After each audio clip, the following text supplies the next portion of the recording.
Good morning everyone, welcome to News Morning. आप सब लोग उम्मीद है कि अच्छे खासे होंगे, बिल्कुल फिट होंगे और खूब वर्ल्ड कप को एंजॉय कर रहे होंगे। और इसी वर्ल्ड कप को एंजॉय करते हुए आपको पता है कि सुबह लोगों का मजाक उड़ाती हैं, क्यों आप उनके जज्बात से खेलते हैं? अच्छा देखिए, आज की हमारी टॉप स्टोरी क्रिकेट नहीं थी, लेकिन अभी मुझे वो ना दिल में हल्का सा दर्द महसूस हुआ। जरा साइड पे रखते हैं क्रिकेट को, 1 मिनट के लिए जरा साइड पे रखते हैं। बिल्कुल ठीक है। अच्छा, मैं बिल्कुल साइड पे रख दिया।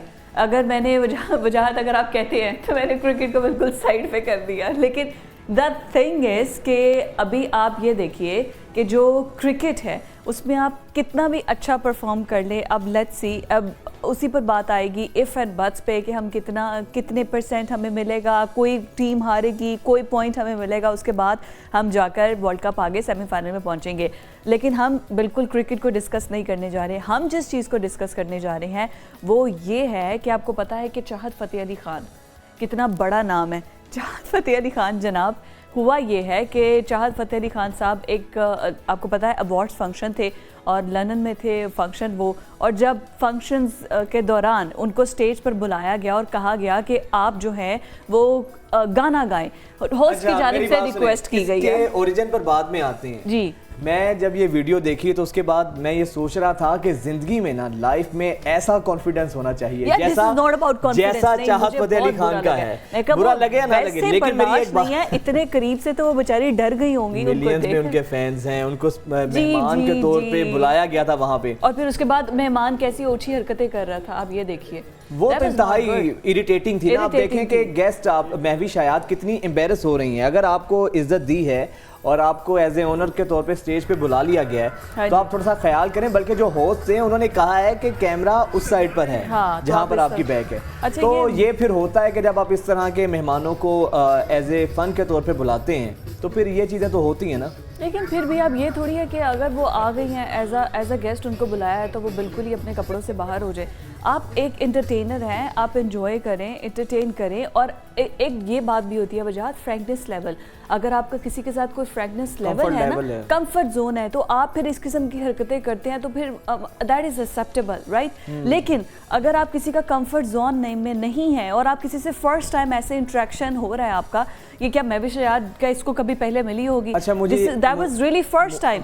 अगर फर्स्ट टाइम आपका किसी से इंटरेक्शन है, दैट इज रियली बैड। मुझे बहुत बुरा लगा, बहुत बुरा है इसको, बहुत बुरा है इसको। फैंस की जानिब से, जो सोशल मीडिया सारिफीन हैं, उनकी जानिब से बहुत कंडेम भी किया जा रहा है। लेकिन जो मेहमान होते हैं, जो इवेंट ऑर्गेनाइजर्स हैं, उनको भी चाहिए कि ऐसे लोगों को बुलाते हुए थोड़ा सा सोचना चाहिए। अगर बुला लिया तो उनकी थोड़ी सी काउंसलिंग करें कि आपने इस डोमेन में रहना है। आपने इंटरनेशनल एग्जैक्टली अवार्ड्स फंक्शन है, आपने उनको रिप्रेजेंट करना है। फिर उसके बाद आप अगर आ रही हैं तो एक फ़ीमेल है, फिर उसके बाद वो एज अ गेस्ट है, वो भी एज अ गेस्ट है। अगर आप एज अ गेस्ट हैं तो फिर आप पे भी जिम्मेदारी है कि आप उनको एज अ गेस्ट जो है, वो महविश हयात को देखें मुसलसल, वो बेचारी कितनी एम्बेरस हो रही हैं, कंफ्यूज हो रही है वो स्टेज पे। वो बेचारी बड़ी एम्बेरसिंग मोमेंट थी ना। आप उस वक्त कुछ बोल भी नहीं सकते हैं, शाउट भी नहीं कर सकते हैं, मना भी नहीं कर सकते हैं। अच्छा, हालांकि जो मेज़बान थे वो बार बार कह रहे थे, लेकिन चाहत फ़तेह अली खान को फिर कौन रोक सकता है? ये नहीं रुकने वाला है। एनीवेज, आज की हमारी हाइलाइट्स क्या हैं, सबसे पहले वो जानते हैं।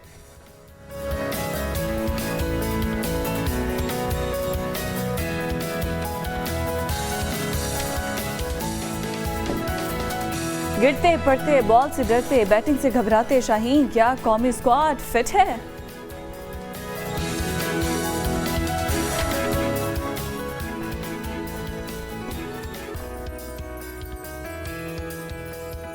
घरेलू सार्फिन के लिए गैस बम, बड़े सनतकारों को रिलीफ, सरकार क्या चाहती है? कराची में नौजवानों की लापता लाशें, मनशियात फरोश सरगर्म, काबू कौन करेगा? नून लीग की सियासी सरगर्मियां, पीपल्स पार्टी नाला क्यों है? और आपको मिलवाएंगे 50,000 लोहे के किलो से एक तस्वीर बनाने वाले पाकिस्तानी से।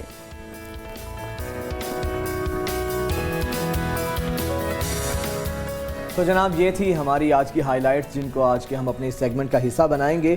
अब ज़रा बात कर लेते हैं मैच की, क्रिकेट वर्ल्ड कप की, जिस पर बात करने को बिल्कुल नहीं दिल करता। हमें भी आइडिया है कि जब हम वर्ल्ड कप की बात करते होंगे जो हमारे व्यूवर्स हैं उनके ज़ख्मों पर नमक छिड़कते होंगे, लेकिन क्या करें, गम गलत करना है। शेयरिंग एंड केयरिंग के फॉर्मूले पर अमल करते हुए हम अपने जज्बात को, अपने इस गम को आपसे शेयर करेंगे। पाकिस्तान के मैच को निकाल कर बाकी अगर आप देखें ना, क्रिकेट हमें इससे क्या है, हमें पाकिस्तान हमारे बाकी मैचेस देख लें, लेकिन पाकिस्तान का मैच फिर क्या देख लें। ये देखिए कल का मैच था, साउथ अफ्रीका ने क्या बांग्लादेश को क्या धोया है उन्होंने। और सबसे पता है सबसे ज़्यादा टॉप पे जो पोजीशंस है, जो तीनों हाई स्कोर हैं, वो आई थिंक पहले 2 थे साउथ अफ्रीका के ही 400 प्लस थे, फिर 399 थे, और तीसरे पे था ऑस्ट्रेलिया और चौथे पे था इंग्लैंड। लेकिन अब दोबारा से साउथ अफ्रीका ने तीनों टारगेट्स अपने रिकॉर्ड्स बनाकर खुद ही तोड़ा है साउथ अफ्रीका, और क्लासन की सेंचुरी वैसे कल होनी चाहिए थी। पाकिस्तान के अलावा हर टीम की इतनी शानदार परफॉर्मेंस हमें देखने को मिल रही है। प्लेयर्स को देख के ऐसा लगता है कि वाकई हाईलाइट्स चल रही हैं। हाईलाइट्स में ये होता है ना कि सिर्फ चौके और छक्के दिखा रहे होते हैं, तो उनके प्लेयर्स को देख के ऐसा लगता है जैसे सच में ये कोई हाईलाइट्स का मैच ही देख रहे हैं हम। क्या लंबे लंबे शॉट्स लगाते हैं, और हमारे जनाब ना स्पिनर, ना फास्ट बॉलर, ना बैटर। बस यही तो मसला है, यही एक नोहा है जिसको हम रोज़ाना जिसकी गर्दान करते हैं। अल्लाह करे हमारी कौमी टीम को कुछ हमारी नेशन पे ही तरस आ जाए, जो इतनी उम्मीदें लगाकर पता भी है कि हमारी सिचुएशन क्या होगी, उसके बावजूद दुआएं मांगी जाती हैं, मन्नतें मांगी जाती हैं, लेकिन इस मरज़ की दवा मेरे ख्याल से है ही नहीं। साजिद खान साहब क्रिकेट एक्सपर्ट, मारूफ किसी तारुफ के मोहताज नहीं है, क्रिकेट के हवाले से उनकी एक अपनी राय है। शोएब मलिक और सरफराज के कोच भी रह चुके हैं। बहुत शुक्रिया sir, welcome to News Morning. Sajid sahab sir बताइएगा, पाकिस्तान की अब तक की परफॉर्मेंस आपने देखी है और इन प्लेयर्स को तो आपने ज़ाती तौर पे भी ऑब्जर्व किया है, क्या लगता है आपको जो हो चुका सो हो चुका, अब कुछ गलतियों से सबक सीखने के बाद आपको लगता है कोई बेहतरी की उम्मीद है, या आप समझते हैं हमारी टीम की बॉडी लैंग्वेज, इनकी प्रैक्टिस ही वो नहीं है कि ये वर्ल्ड कप खेल सके? बहुत शुक्रिया न्यूज़ मॉर्निंग के तमाम देखने वालों को, बहुत बहुत गुड मॉर्निंग और बहुत आला इंट्रो। यकीनी तौर पर न्यू टीम की ज़रूरत है। जिस तरह न्यू गुड मॉर्निंग के हवाले से बात की, पूरा नया सेटअप चेंज होना चाहिए, मैनेजमेंट हो, क्रिकेट के तमाम 4 साल से फॉर्म लीडिंग बाबर की बात की जाए, और जिस तरह बाबर ने अपने आप को मनवाया, सेंटर कॉन्टैक्ट बनाया अपनी मर्जी से, 4 साल जो टीम लेके चल रहे हैं, जब प्ले करने का वक्त आया, जब मुल्क के 24 करोड़ की आवाम को कोई खुशी देने का वक्त आया, तो मैं नहीं समझता पाकिस्तान किसी शोबे में आउटस्टैंडिंग क्रिकेट दिखा रहा है। अगर बगर का खेल तो नहीं है, क्रिकेट एक जेंटलमैन का खेल है। पाकिस्तान की हिस्ट्री उठा के देख लें, 75 से 2023 जितने भी वर्ल्ड कप खेले हमारे इंडिया के मैच होते, हमारा एक ही हरीफ होता था इंडिया, तब 7 के 7 मैच भी हार गए, 8वां मैच भी हार गए, मगर एक और हरीफ हमारे सामने आ गया अफगानिस्तान, जो यकीनी तौर पर 7 के 7 हम मैच जीते। 8वां मैच जिस तरह हम हारे हैं मैं बयान नहीं कर सकता, वो खेल से उन्होंने हराया, हमें तमाम शोबों में आउटस्टैंडिंग कारकर्दगी दिखा दी, उसमें कोई दो है नहीं। हमें आपसे गिरेबान में सोचना चाहिए, और जिस तरह बड़े बड़े 60 लाख के ए कैटेगरी के, 40 लाख के बी कैटेगरी के, और 10-12 लाख के सी कैटेगरी के, डी कैटेगरी, इतने कॉन्ट्रैक्ट आपने ले लिया, मगर ये जरूर हमारी कौम को मायूस हुई है बहुत ज्यादा। बात ये है ना कि आपने जो हमारी पावर है, जितना हमसे होता है हम उतना क्रिकेट में परफॉर्म करते हैं, फिर दूसरी टीम की जितनी स्ट्रेंथ होती है वो उसी स्ट्रेंथ के साथ खेलती है, तो हमारे हाथ पांव फूल जाते हैं। लेकिन वसीम अकरम जो फिटनेस टेस्ट का बार बार कह रहे हैं, वो तो बड़े सीख पा नजर आ रहे थे। वो कहते 2 साल हो गए हैं किसी भी प्लेयर का फिटनेस टेस्ट ही नहीं हुआ, तो क्या पीसीबी को इस तरफ पता नहीं है कि ये अगर फिट होंगे तो ये फील्डिंग कर सकेंगे ना, इनका स्टेमिना होगा?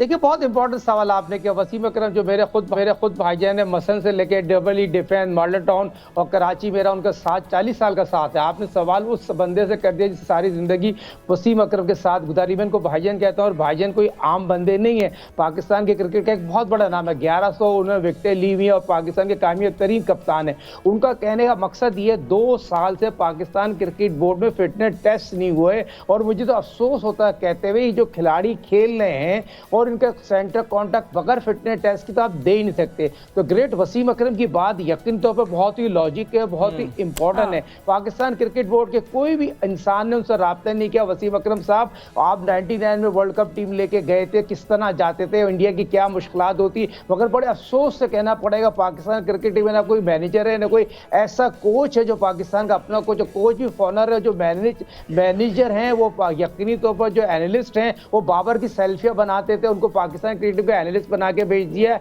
और दूसरा जो पाकिस्तान के मीडिया कोऑर्डिनेटर है वो खुद बाबर के साथ जो घूमते थे, उनकी चड्डी में नेकर में पहन के नेट में बॉलिंग कर रहे हैं। तो तमाम मसला ये है पाकिस्तान के पास, पहले आप जाते थे ना हमने सिर्फ दोस्तियां निभानी है, हमने फिर ये थोड़ी करना है कि हम पूरी कौम को 25 करोड़ अवाम को रिप्रेजेंट करते हुए खेल थोड़ी रहे हैं। फिर तो टीम ही ऐसी तश्कील दी गई है जिसमें ऑब्लाइज कर दिया, या तुम मेरे साथ साथ रहते हो तो तुम भी टीम का हिस्सा बन जाओ, तुम मेरे ये काम करते हो तो तुम भी टीम का हिस्सा बन जाओ। यही होगा फिर तो हमें शिकवा नहीं करना चाहिए। नहीं देखिए ना, आप मुझे एक बात बताएं, पहले आपके सामने ही हारिस ने ट्वीट किया, हसन ने ट्वीट किया, शदाब ने ट्वीट किया, छेड़ना भी ना, करीब भी नहीं आना। तो किसका मकसद क्या था? न्यूजीलैंड से पहले जिन्होंने जो ये बात की थी बाबर के लिए, तो कितना अंडर प्रेशर कर दिया था, जका साहब को श्रीलंका जाना पड़ा, सेंटर कॉन्टैक्ट को मना, ये प्लेयर लॉबी नहीं थी तो क्या थी? शाहिद आफरीदी को जब लेके आए थे एज ए चीफ सेलेक्टर, तो शान मसूद को वाइस कप्तान बनाया था। शान मसूद को सिफारशी क्रिकेटर नहीं था, उसको मेरिट पे वाइस कप्तान बनाया था, इसलिए बनाया था ये गुरुबंदी तोड़ी जाए। इस गुरुबंदी से वजह से पाकिस्तान क्रिकेट जो है सफर हासिल कर रहा है। और प्लेयर पावर यकीनी तौर पर कब नहीं होती थी, हमारे दौर में खुद होती थी। प्लेयर पावर तो पाकिस्तान की हिस्ट्री में है, लाइक डिसलाइक तो हमेशा है। हमेशा वसीम अकरम इजाजत में तो खिलाते रहे, और जितने भी सर आपने बिल्कुल ठीक कहा है, आपने बिल्कुल ठीक कहा है। अब आगे हमारा जो अगला मुकाबला है वो साउथ अफ्रीका के साथ है।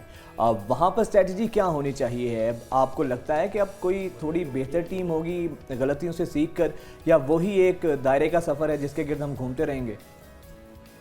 देखिए गलती का, देखिए खुद आप एक मुझे सवाल बताएं, आकिब जावेद एक पाकिस्तान का साबिक फास्ट बॉलर है, खुद ये कह रहा है जो हारिस जो है 2020 का बॉलर है, 4 ओवर का बॉलर है, तो उसको आप ओडीआई खिला रहे हैं, फिर आप गलत खिला रहे हैं। वसीम जूनियर को आपने कैरी कर रहे हैं, जो उसको वहां पर नहीं खिलाएंगे तो कहां पर खिलाएंगे? ये शादी में गया है, पिकनिक बनाने गया है, वसीम जूनियर भी टीम का हिस्सा है। फिर आप अबरार को, सारी दुनिया के सारे लोग कहते हैं अबरार को आप टीम में रखें, उसको आपने 15 में रखा।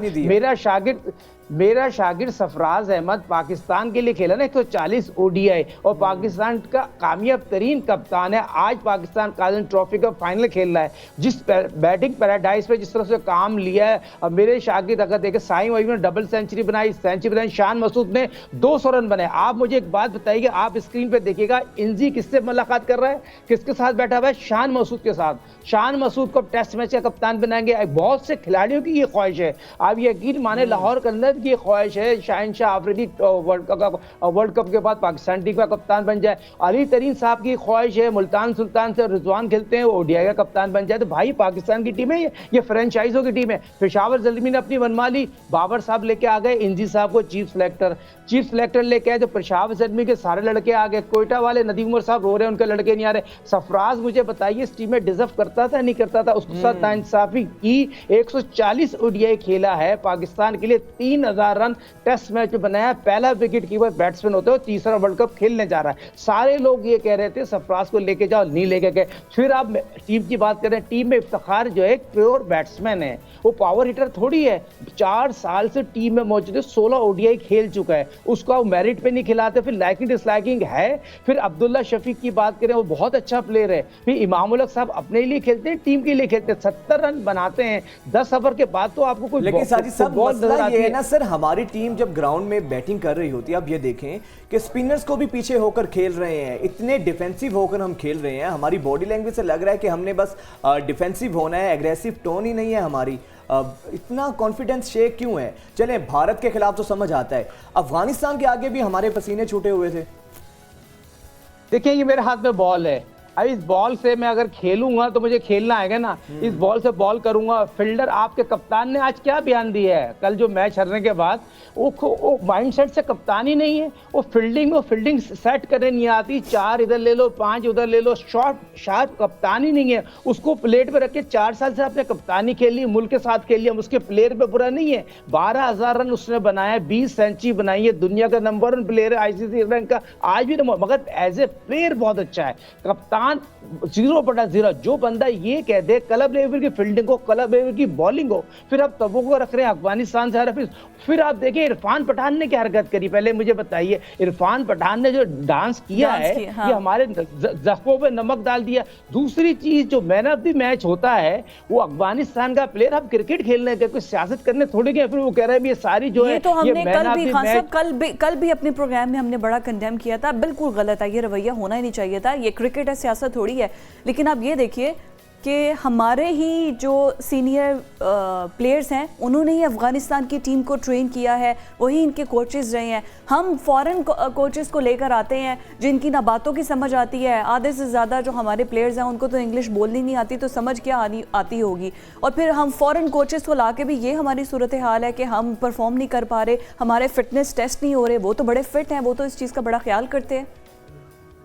देखिए फॉरेनर कोच तो इस वर्ल्ड कप के बाद चले जाएंगे, मिक्की पूरी टीम चले जाएगी। आप मुझे बताइए बैटिंग कंसल्टेंट वो है जो एक फर्स्ट क्लास मैच खेला हो, वो पाकिस्तान टीम का बैटिंग कंसल्टेंट हो, और मिक्की जो अपनी काउंटी को नहीं जिताता हो, वो पाकिस्तान के साथ साथ अपनी काउंटी के अलावा 2 जगह इसने पाँव रखा है। वर्ल्ड कप के बाद तो वो चले जाएगा। फॉरेनर कोच को आपको अपने आपकी जिम्मेदारी से उनको हाथ धोना पड़ जाएगा। मगर मुझे ये बताइए, इतनी लाखों रुपया जो कौम के ज़ाया किए हैं, इनकम टैक्स के पैसे ज़ाया किए, कौन उसका जिम्मेदार होगा? 3 बोर्ड के चेयरमैन आपके चले गए। नजम सेठी की बात करूं, रमीज की बात करूं, जगह सरफ की बात, साहब की बात करूं, तो बात क्यों रही? क्रिकेट टीम सफर हासिल की है, लोग सफर हासिल कर रहे हैं। खान साहब ये तो रहे एडमिनिस्ट्रेटर। सकलैन मुश्ताक को क्या क्रिकेट खेलनी नहीं आती? सारी ज़िंदगी खेली नहीं है। इंज़मामुल हक को क्या क्रिकेट खेलनी नहीं आती? उन्हें नहीं पता कि फील्डिंग कैसी है, बैटिंग के किस तरह होना चाहिए, या बॉल्स कौन सी स्विंग हो रही है कौन सी नहीं है, क्या उनको ये नहीं पता? वो क्या हमारी टीम को नहीं समझा सकते? वो तो चले एज अ कोच उनकी कोई जिम्मेदारी है कि वो उनको थोड़ा सा बता दे, कोई समझा दे। ये तो ऐसा लग रहा है कि गली में खेलने वाली क्रिकेट है, बॉल गुजर है, पाँव से रोक रहे हैं बॉल को। देखिए बहुत इंपॉर्टेंट सवाल कह सकते हैं। मुश्ताक ने 2 साल में पाकिस्तान टीम को सेट कर दिया था। World class off spinner, world class coach, उसको दूध में मक्खी की तरह निकाल दी। जो आज वो आंसुओं से रो रहा है, वो भी मेरा शागिर्द है। उस जैसा क्रिकेटर ने दूसरी तमाम टीमें उसकी खिदमत दे रही। इंजी पाकिस्तान का बेहतरीन बैट्समैन है। आपने बात की अफगानिस्तान को खड़ा करने में इंजी का बड़ा अहम रोल है, मगर आपने इंजी को चीफ सेलेक्टर बना दिया। चीफ सेलेक्टर की उसकी आई नहीं है। कोच अच्छा है, कोचिंग अच्छी करता है, जितनी भी उसने जिम्मेदारी की है कोच एज ए कोच आया है। मगर वही बात करें, राइट नोट राइट जॉब नहीं देते। मगर वही बात है, लाइकिंग डिसलाइकिंग का सिलसिला जारी है। ये चीजें पाकिस्तान के मौजूदा बिल्कुल बजा कहा है आपने सर। पड़ेगी। जब तक ये फेवरेटिज्म, नेपोटिज्म का कल्चर हमारे मुल्क से, हमारी स्पोर्ट से खत्म नहीं होगा, तो इसी तरह की सूरत में सामना करना पड़ेगा। और जो जिसको हम देख रहे हैं, इस चीज से बढ़कर हमें एज ए नेशन कौम के लिए खेलना होगा, तभी हम आगे बढ़ें, बजाय इसके कि हम एक दूसरे की दोस्तियां निभाएं, एक दूसरे के ताल्लुक निभाएं। और फिर यही होता है जो इस वक्त वर्ल्ड कप में हमारे साथ हो रहा है। ब्रेक के बाद वापस आते हैं।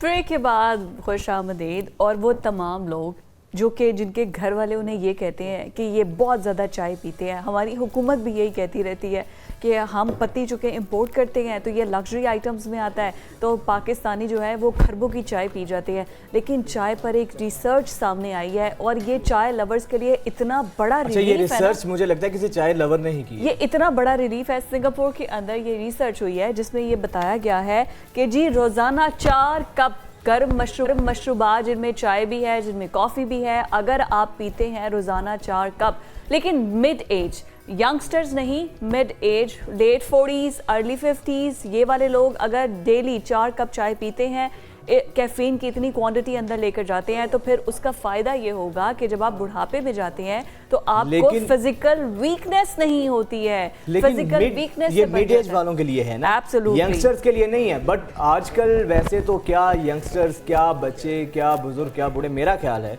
पाकिस्तान में शायद ही जितनी चाय पी जाती है, शायद ही किसी और मुल्क में इतनी पी जाती हो। चाय लवर्स, कोई मसला हो, लड़ाई हो, सुलह होगी चाय की टेबल पे, दोस्ती होगी चाय की टेबल पर, हर चीज़ का घूम फिर के जो अब सर्दियां, वैसे विंटर्स में तो हमारी शुरुआत दिन की चाय से होती है, इख्तिताम भी चाय के साथ होता है, 4 5 कप। अगर मेरा ख्याल है कि अगर ये रिसर्च ही करते हम, हमारा तो आगाज ही अच्छा, अगर बाय द वे ये रिसर्च बिल्कुल सही है और जैसा कि होगी भी, आखिर रिसर्च की है, तो पाकिस्तानियों की उम्र तो फिर मेरा ख्याल है बहुत ज्यादा लंबी होगी, क्योंकि जितनी चाय हम लोग पीते हैं। नहीं, उम्र लंबी नहीं है, फिजिकल फिटनेस के लिए बड़ा अच्छा है कि आपको जो लेट तो फिजिकल फिटनेस से ही उम्र लंबी होगी जो जिस्मानी कमजोरियां आपको हो जाती हैं, फिर ये है कि अगर आप एक स्पेसिफिक क्वांटिटी अपने बॉडी को मिड एज में जाकर देते हैं, उससे ये होगा। ये एक रिसर्च आई है, उनके कोई तकरीबन 100+ लोग थे जिस पर ये रिसर्च की गई है, फिर उनके दिल की धड़कन का मुआयना किया गया है, फिर तकरीबन कितने सालों तक ये सिलसिला जारी रहा है, और फिर उनको मुख्तलिफ डिफरेंट टाइम्स पर परफॉर्मेंस भिजवाए जाते थे। तो डिपेंड करता है ना कि चाय की भी तो इतनी इकसाम है ना, कौन सी चाय?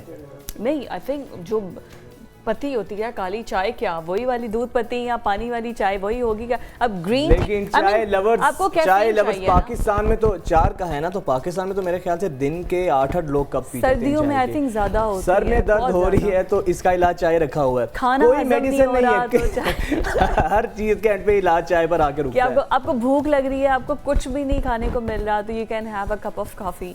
फिर ये अच्छा, कॉफ़ी के साथ भी यही है ना, नॉट ओनली चाय, कॉफ़ी के साथ भी यही है। आप कॉफ़ी हैं, आपको उसी तरीके से कैफीन चाहिए है, लेकिन ये मुझे तो बहुत मजे के लगी है। लेकिन खैर हमारे लिए बहुत क्लीन चाय लवर्स के लिए तो बहुत अच्छी खबर है। ले जी, ये तो होगी बात। ये दूसरा हमारा जो नेक्स्ट इशू जिस पर हम बात करने जा रहे हैं, आपका फेवरेट और हमारा क्या पूरी पाकिस्तानी कौम का फेवरेट है जी, महंगाई। क्या करें, महंगाई के मारे अवाम अब क्या करें। अब ये जो काबीना ने, जो इक्तिसादी राबता कमेटी ने जो गैस की कीमतें हैं, इसमें इससे पहले इस खबर के ओरिजिन से पहले बताते हैं, इससे पहले गर्मियों में जब ये समर्स गई हैं तो हम लोग यही सोच रहे थे कि यार अब बिजली के बिल्स हैं ना, इससे हमारी जान छूटेगी, सर्दियों में बिजली का बिल ज़्यादा नहीं आता, तो बिजली कंज्यूम ज़्यादा नहीं होती है।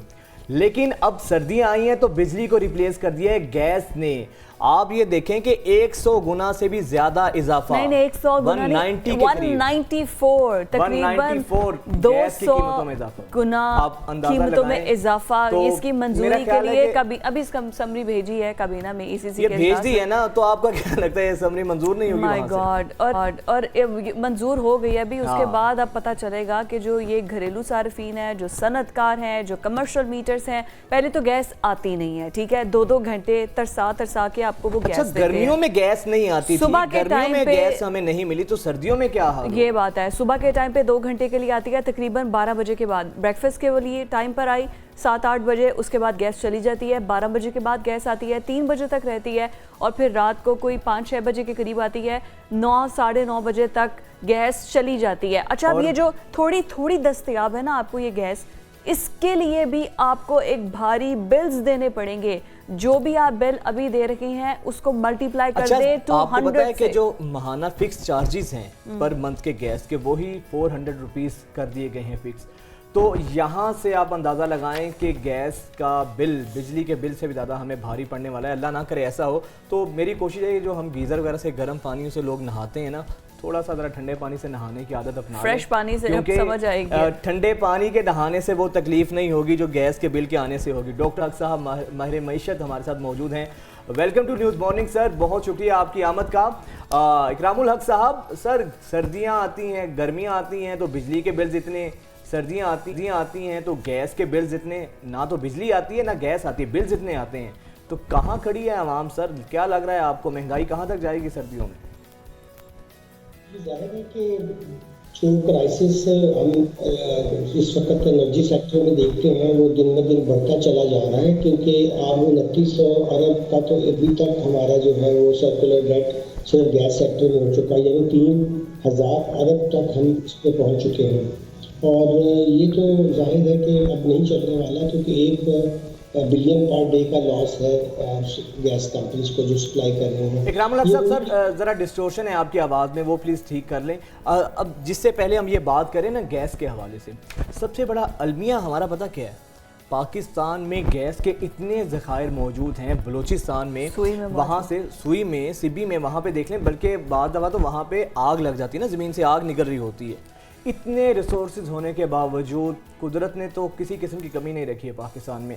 कमी है, मसला है हमारी इनकॉम्पिटेंसी का, हमारी नाअहली का, हमारी नालायकी का, वरना ये गैस बिजली हम बड़े आराम से खुद पैदा कर सकते हैं। बिल्कुल, और पैदा क्या करना है, हमारे ज़मीन में ज़खायर मौजूद है, लेकिन उससे भी बड़ा अलमिया ये है कि इस बलूचिस्तान के अंदर से गैस निकलती है और वहाँ के वहीं के लोगों को दस्तयाब नहीं है। लेकिन अब ये देखिए कि जहाँ से निकलती है उन जागीरदारों को या जिनकी ज़मीनों से निकलती है उनको पैसे दिए जाते हैं और फिर उनसे खरीदी जाती है और फिर उसके बाद अच्छा अब तो आगे क्या बलूचिस्तान और क्या पाकिस्तान, पंजाब, महमूद अयाज हमारी हुकूमतों ने एक सफ में खड़े कर दिए हैं। गैस अलबत्ता नहीं होगी, तो मैं तो यही बार बार कह रहा हूँ कि ये सर्दियों में जो हम लोग जो फैक्ट्रीज गैस पर चलती हैं, जो कमर्शियल मीटर्स हैं, उनका क्या होगा, उनको किस तरह से दस्तयाब होगी, और फिर आपकी प्रोडक्शन, आप कैसे ये सोच सकते हैं कि महंगी गैस, महंगी बिजली आप जब अपने देंगे इंडस्ट्री वालों को, तो वो आपको कोई सस्ती चीज़ तैयार करके देंगे, वो तो आपको महंगी ही तैयार करके देंगे, और फिर उसके बाद भी बिजली की लोड शेडिंग भी आपने बर्दाश्त करनी है और गैस की लोड शेडिंग भी बर्दाश्त करनी है। मैं भी यही सोच रहा था कि अगर गर्मियों में हमने गैस की इतनी लोड शेडिंग फेस की, इससे पहले माजी में शायद हमने नहीं फेस की है। डॉक्टर साहब, सर क्या कहेंगे, अपनी बात को वहीं से कंटिन्यू कीजिएगा। अब आइंदा आने वाले हालात क्या देख रहे हैं? ये तो एक गैस है जिसके ऊपर हम बात कर रहे हैं, इसके बिल्स 194% तक इजाफा हो रहा है, वरना तो हर चीज़ को जो है पर लग रहे हैं, ऑल दो इसके कोई डॉलर नीचे आ रहा है। जाहिर है कि इस वक्त हुकूमत जो है वो बहुत सा जो कर्जा है वो ले रही है और उसकी वजह से बहुत ज़्यादा प्रिंटिंग ऑफ जो करेंसी जारी है। तो ये जो प्रिंटिंग ऑफ करेंसी होती है, इससे तो फिर इन्फ्लेशन कंट्रोल नहीं होती बल्कि बढ़ती चली जाती है। तो वो अपना मालियाती खसारा जब तक ठीक नहीं करेंगे, जब तक अपने अखराजात कम नहीं करते हैं और टैक्सों के निज़ाम को दुरुस्त नहीं करते हैं, ये तो बढ़ता ही रहेगा और ये बहुत ऊपर तक अभी जाने के इसके इम्कानात हैं। इसलिए आवाम को तो कोई रिलीफ नहीं मिलने वाली। और चूँकि ये अक्टूबर में के एंड के ऊपर जो है, बिल्कुल ठीक है डॉक्टर साहब के साथ देयर इज सम डिस्टॉर्शन, इस तरह गैस हमें नहीं आ रही है, इसी तरह डॉक्टर साहब की आवाज़ भी हमें नहीं आ रही है, डिस्टॉर्शन है, डिस्टॉर्शन की वजह से आ रही है। तो लेकिन बात घूम फिर कर गैस, मुझे आपकी बात बहुत अच्छी लगी है। आपने बोला है कि ये जो गर्म पानी से जो नहाते हैं ना, अब उसको छोड़ दें और ठंडे पानी से नहाना शुरू कर दें। किफ़ायतशारी, जिसके भाषण, जिसके लेक्चर्स हमारे पॉलिटिशियंस अक्सर हमें देते नजर आते हैं, खुद इस पे गो के वो अमल नहीं करते हैं। उनको क्या जरूरत है, वो गरीब थोड़ी है अपनी आवाम की तरह। बट जो भी हुक्मरान होता है, जो भी लीडर होता है, वो एक रोल मॉडल होता है। तो रोल मॉडल होने के लिए ये ज़रूरी होता है कि आप पहले खुद उस पर अमल करें।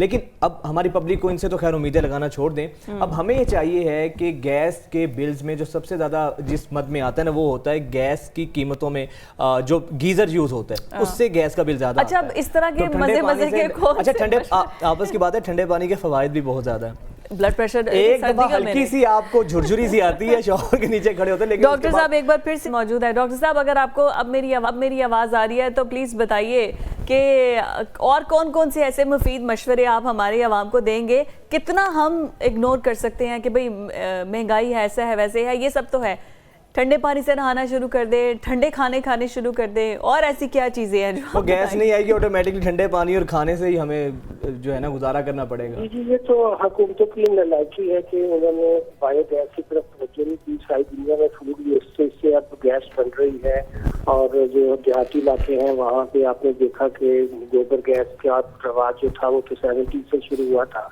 तो दरअसल ये भी बड़ी बड़ी जॉइंट कंपनियां हैं, इनके अंदर तो लॉसेस इसलिए भी होते हैं कि ना वो चोरी रोक पाते हैं, ना वो पिल्फरेज रोक पाते हैं, ना वो एफिशिएंट है। तो सजा फिर उसकी आवाम को मिलती है। अब ये जितना भी सर्कुलर टैक्स जो है आज का रखा गया 2900 अरब तक पहुंच चुका है सिर्फ गैस सेक्टर का, ये भी 3000 अरब 3 ट्रिलियन तक। तो जाहिर है कि जब आप आईएमएफ में प्रोग्राम में है तो वो तो आपको कहेंगे चीज को आप खत्म करें। अब वो खत्म करने का तरीका उनके पास एक ही है कि कीमतें बढ़ा दें। अब कीमतें एक चीज की बढ़ती हैं तो सब चीजों की बढ़ती हैं और जिंदगी तो आम तौर पर आपने देखा इस वक्त ऐसी जा रही है कि मिडिल क्लास भी और अपर मिडिल क्लास भी अब जो है वो अखराजात पूरे नहीं कर पा रही है।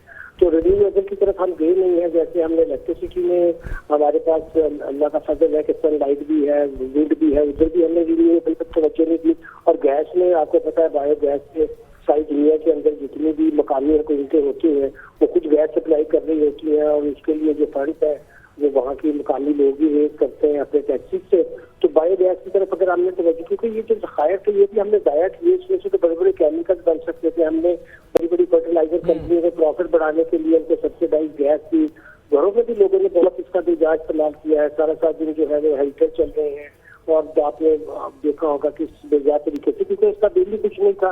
गरीब आदमी तो खैर इस तरह की हरकत नहीं करता, लेकिन अमीर लोग जिनको ये तकरीबन मुफ्त मिल रही थी उन्होंने तो इसका बहुत ही नाजायज इस्तेमाल किया। तो हल तो इसका यही है कि हम अब ऑल्टरनेट की तरफ फौरी तौर पर जाएं, क्योंकि अगले आने वाले दिनों में जब हमारी आबादी जिस तरह से बढ़ रही है तो हम तो इसमें बिल्कुल भी कंट्रोल नहीं। लेकिन सर असल चीज ये है कि फिर जो इंडस्ट्रियल जोन है, अगर इसको गैस की सप्लाई नहीं मिलती है तो इनको गैस सफिशिएंट नहीं होती है इनके लिए, तो इकोनॉमी कितनी इफेक्ट होगी इससे हमारी?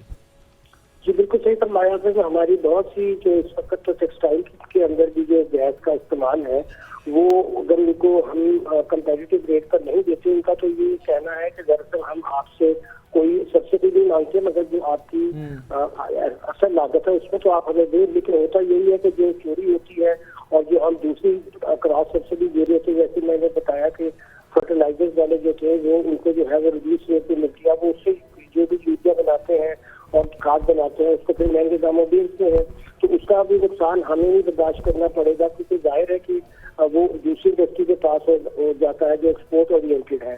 तो ये बड़ा जरूरी है कि अगर हम अपनी एक्सपोर्ट को, अब पैसे ही आपको पता है बहुत कम होती चली गई है और इस वक्त हमें 2-3 बिलियन का लॉस है एक्सपोर्ट्स में भी, और खासतौर पर टेक्सटाइल सेक्टर में। तो वहाँ अगर इनको कंपेटिटिव रेट पर नहीं मिलेगी गैस तो उनके लिए तो बहुत बड़े मसाइल पैदा होंगे, तो फिर चीजें बेच नहीं सकेंगे और नहीं बेच सकेंगे बाहर, तो उसका नुकसान अल्टीमेटली पाकिस्तान को होगा।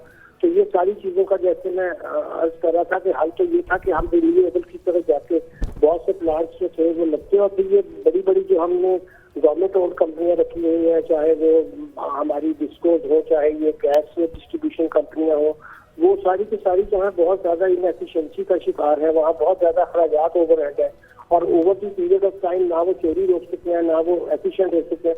दुनिया के लिए प्राइवेट सेक्टर सप्लाई करता है और जाहिर है गवर्नमेंट का जो इवन कुदरती जखायर है वो लोगों के लिए खुले होते हैं, मगर इसकी एफिशिएंटली सप्लाई की जाती है। हमारे यहाँ तो ये भी एक तरह से नाअहली का और करप्शन की दास्तान है, जिसका बोझ फिर आम आवाम को और इंडस्ट्री को भुगतना पड़ता है। बिल्कुल, हम आवाम को तो भुगतना पड़ता है और आवाम भुगत भी रही है, और कौन भुगतेगा। लेकिन अभी इसके अलावा अल्टरनेटिव हुकूमत के पास क्या है रास्ते कि कुछ इस तरह से किया जाए कि जो कंपनीज़ हैं, सोई नॉर्दर्न या बाकी कंपनीज़ हैं जो डिस्ट्रीब्यूटर हैं, उनके मसले भी हल हो जाए लेकिन आवाम पर बोझ ना पड़े इसका? जी, उसके लिए तो फिर देखिए हमें ये करना पड़ेगा कि टारगेटेड सब्सिडी, क्योंकि IMF एतराज नहीं करता कि अगर आप टारगेटेड सब्सिडी दें, लेकिन उसके लिए आपको फंडिंग जो है वो एक ही तरीके से फिर हासिल हो सकती है कि जो हमने टैक्स के अंदर इस वक्त 2 ट्रिलियन की बरात जो है वो अमीर लोगों को दे रखी है, वहाँ से हम 50% कम करें और ये फिर हम टारगेटेड दें, तो उसके ऊपर IMF को भी इतराज नहीं होगा और उनका वक्त भी अच्छा गुजर जाएगा। ये बात हम पिछली में भी कह सकते हैं। इस वक्त जो महंगाई को मुकाबले में हमें लोगों को प्रोटेक्ट करने की जरूरत थी वो यही था कि हम अपने सोशल सिक्योरिटी के निज़ाम को बेहतर करते। उसके लिए फंडिंग लाने का तरीका जो है वो मैं अर्ज कर रहा था कि क्योंकि इस वक्त एक तो सूबाई हुकूमतें ना अमीर लोगों पे टैक्स लगाती हैं, उनको अपने टैक्स के निज़ाम दुरुस्त करने चाहिए ताकि वो लोगों को दे सके टारगेटेड सब्सिडी। और जो वफाक है उसने भी अपने टैक्सों में इस वक्त 2 ट्रिलियन से ज्यादा की सब्सिडी दे रखी है, तो वो जो लोगों को टैक्स नहीं दे रहे हैं, जो सारे सरकारी मुलाजम भी और बड़े बड़े और जो आपको पता है कि ताकतवर तबके हैं, उनको हर तरह की मराहत आती है, बिजली फ्री, गैस फ्री, तो जब आप वो भी तो हमारी जेब से जाता है सर। ये तो आपने बिल्कुल सही कहा। अच्छा, लास्टली सर ये बता दीजिएगा, अगर पाक ईरान गैस पाइपलाइन जो मुआहिदा हुआ था मंसूबा, उस पर मिनोअन उसकी स्पिरिट के मुताबिक अमल हो जाता, आपको नहीं लगता कि वहां से हमें गैस काफी सस्ती मिल सकती है?